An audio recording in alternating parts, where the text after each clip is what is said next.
Hello, नमस्ते बच्चों। कैसे हो आप लोग? आशा करती हूँ आप लोग ठीक होंगे। तो मैं यहाँ पे क्या कर रही हूँ मैं यहाँ पे? हाँ, मैं यहाँ पे आप लोगों को एसएसटी पढ़ाने आई हूँ। एसएसटी जिसको आप लोग सोशल साइंस या सोशल स्टडीज़ के नाम से भी जानते हैं। यहाँ पे मैं उन बच्चों की हेल्प करने के लिए आई हूँ जिनको एसएसटी में बहुत ज़्यादा तकलीफ़ होती है, जिनको एसएसटी समझने में दिक्कत होती है, ठीक है? उनके लिए एसएसटी को और इजी वे में कैसे समझाया जा सके, मैं इसलिए आप लोगों के साथ जुड़ने आई हूँ। ये मेरा पहला चैनल है, तो मैं आशा करूँगी आप लोग भी प्लीज़ मुझे अपना सपोर्ट दीजिएगा। और साथ ही साथ मैं ये ज़रूर आप लोगों को बताना चाहूँगी कि ये जो चैनल है, ये उन बच्चों के लिए नहीं है जो बहुत इंटेलिजेंट है। ये सिर्फ उन बच्चों के लिए है जिनको पढ़ाई या पढ़ने में या लिखने में कहीं ना कोई प्रॉब्लम फेस करनी पड़ती है। आप लोग कमेंट सेक्शंस में अपनी प्रॉब्लम जो भी आप फेस करते हैं पढ़ाई से जुड़ी हुई, आप उसे लिख सकते हैं और मुझे बता सकते हैं। एंड इसी चैनल पे आप लोगों को साथ ही साथ डेली वीडियोस जो हैं वो प्रोवाइड होती रहेंगी। साथ ही साथ आप अपने डाउट्स भी पूछते रहिएगा।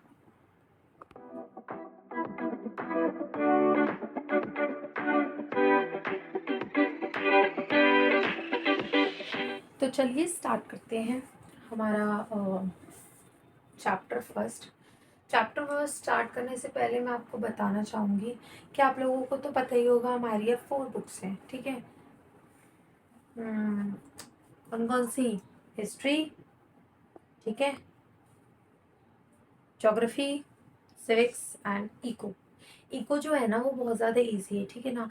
अगर आप लोगों ने इको में बहुत अच्छा स्कोर कर लिया है, तो मैं यकीन के साथ कह रही हूँ तुम्हारे 20 के 20 नंबर कहीं नहीं गए तुम्हारे 20 के 20 नंबर। और हिस्ट्री जो है बच्चों को बहुत ज़्यादा नींद भी आती है, बच्चों को इतना बर्डन लगता है ना, कुछ बच्चे तो ऐसे सोचते हैं कि बस 10th के बाद तो एसएसटी लेनी ही नहीं है। मैं तो ये खुद कहूँगी कि अगर जिस बच्चे को एसएसटी सोशल स्टडीज़ अच्छी लगने लग गई ना, आप उसको छोड़ना ही पसंद नहीं करते, ठीक है? एंड कहीं पे भी कोई भी डाउट हो तो प्लीज़ आप लोग साथ ही साथ कमेंट सेक्शन पे लिख के मुझे बताना, ताकि देखिए कमेंट सेक्शन इसलिए होता है, सामने वाला चाहता है फीडबैक, ठीक है? आपको एक्चुअल में कैसा लगा, ये नहीं कि उटपटांग कमेंट करना, ये वो ऐसे काम मत करो, आप लोगों को शोभा नहीं देंगे, ठीक है? कमेंट जो करो जेन्युइन कमेंट करना, फालतू के कमेंट मत करना, ठीक है? जेन्युइन कमेंट कि आपको क्या चीज़ समझ में नहीं आई या क्या चीज़ ऐसी है जो आपको ऐसा लगा कि ये चीज़ थोड़ी सी मिसिंग है, आप मुझे बताइएगा। फिलहाल ऐसी ज़रूरत नहीं पड़ेगी।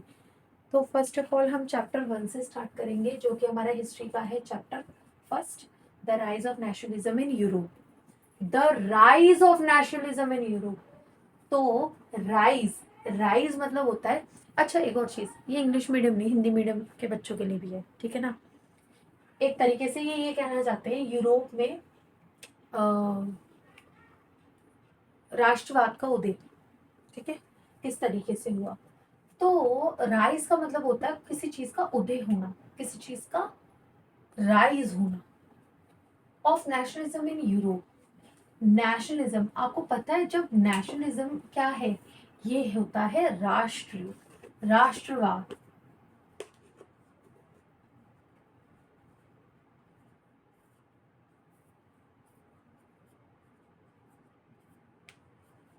यूरोप तो आपको पता ही होगा बच्चों, मैप में यूरोप देखा है ना, कहाँ है? यूरोप के बारे में पता है ना, देख लेना, ठीक है? अब किस तरीके से नेशनलिज्म राइज हुआ था, पहली बार जो ये नेशनलिज्म है, अपने देश के लिए जो प्यार है उसे ही हम नेशनलिज्म बोलते हैं, ठीक है, राष्ट्रवाद बोलते हैं। और यूरोप में ये चीज़ कैसे हुई? आपने फ्रेंच रेवोल्यूशन पढ़ा होगा, अगर आपने नहीं पढ़ा तो मैं उसकी भी वीडियो जल्द से जल्द लाऊंगी। बस मुझे आपके फीडबैक की ज़रूरत है, और आपको वीडियो कितनी अच्छी लगी वो मेरे लिए मुझे पता होना बहुत ज़्यादा ज़रूरी है, ठीक है? तो प्लीज़ सब्सक्राइब और लाइक ज़रूर कर देना, ठीक है। चलिए, हम फर्स्ट ऑफ ऑल इस फोटो को देख सकते हैं। ये आपकी सीबीएसई की ये यहाँ पे आपको शो हो रहा होगा, ठीक है। तो इस फोटो का अगर देखा जाए, ठीक है, तो बच्चों ऐसा बात है कि चैप्टर 1 में अभी तो मैंने आपको राइस का भी मतलब बता दिया, नेशनलिज्म का भी मतलब बता दिया और यूरोप का भी मतलब बता दिया, ठीक है, कि किस तरीके से नेशनलिज्म वाली जो फीलिंग है वो सबसे पहले यूरोप में ही आई थी। अब फ्रेंच रेवोल्यूशन तो सबने देख लिया था, वो वीडियो भी आप लोग देख लेना। अब चैप्टर 1 में आपका फर्स्ट पेज जो है, तो आपको सीधा चैप्टर का ये टाइटल के नीचे ही एक फोटो दिखाई देगी। ये जो फोटो है इसको बनाने वाले थे फेडरिक सोर। आप देखो फिगर 1 में ये शो कर रहा है,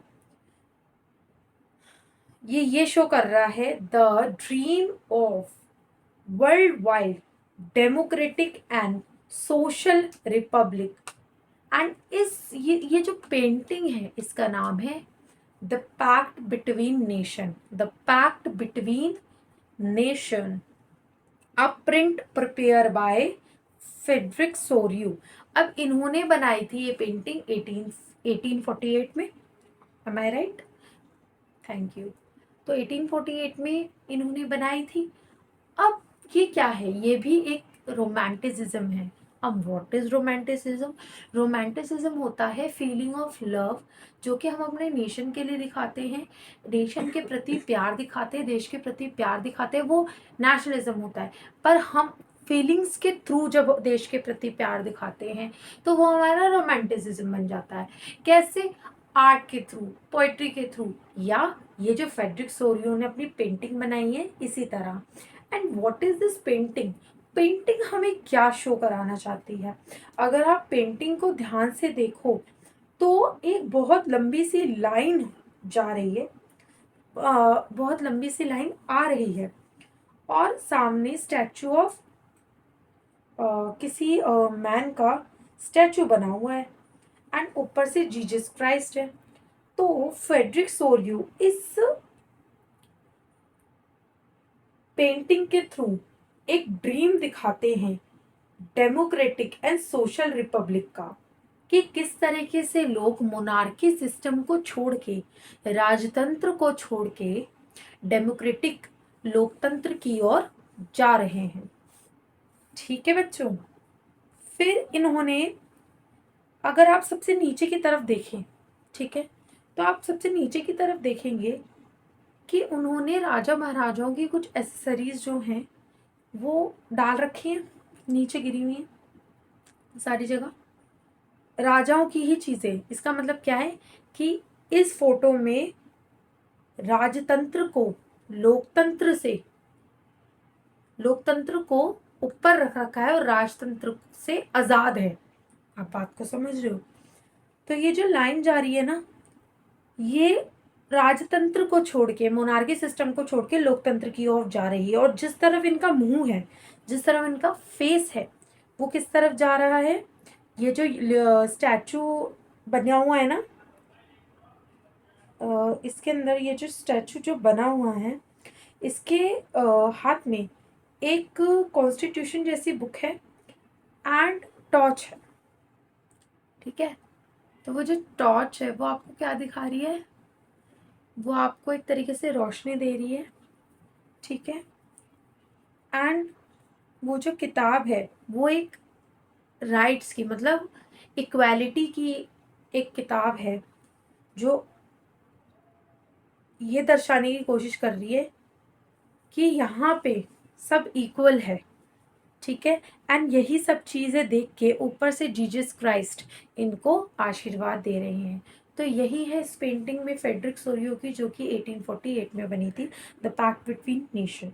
आशा करती हूँ आप लोगों को ये चीज़ समझ में आई होगी, ठीक है। आज हम इतना ही टॉपिक डिस्कस करेंगे।